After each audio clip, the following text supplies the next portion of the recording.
Hi friends, wait லாஸோட டே 17. எனக்கு மார்னிங்கே ரொம்ப பசிச்சதுனால சோயா புதினா போட்டு புலாவ் பண்ணியிருந்தேன். அது தொட்டுக்க ரைத்தா கேரட் போட்டு அண்ட் மத்தியானம் லஞ்சுக்கு புடலங்காய் தயிர் பச்சடி, கோவக்காய் பொரியல், சப்பாத்தி. இன்றைக்கி நான் சிம்பிளாக சப்பாத்தி எடுத்துட்டேன். ஏன்னா மார்னிங் ரைஸ் சாப்பிட்டதுனால மத்தியானம் டயத்தில் கொஞ்சம் சப்பாத்தி அந்த மாதிரி எடுத்துட்டேன். இந்த சப்பாத்தி இந்த புடலங்காய் தயிர் பச்சடி ட்ரை பண்ணி பாருங்கள். நிஜமாகவே ரொம்ப சூப்பர் டேஸ்ட்டாக இருக்கும். அண்ட் ஈவினிங் போல் நான் கொஞ்சம் பப்பாயா எடுத்துகிட்டு இருந்தேன். அண்ட் நைட்டுக்கு எனக்கு ரொம்ப பிடிச்ச பம்கின் சூப் எடுத்துருந்தேங்க. இட்ஸ் ரொம்ப சூப்பராக இருக்கும்.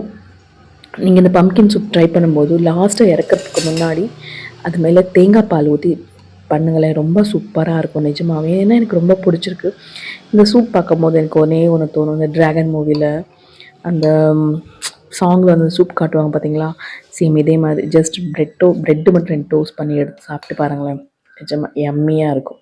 என்னோடய வீடியோ பிடிச்சிருந்தா லைக் பண்ணுங்கள், ஷேர் பண்ணுங்கள், கமெண்ட் பண்ணுங்கள். பை.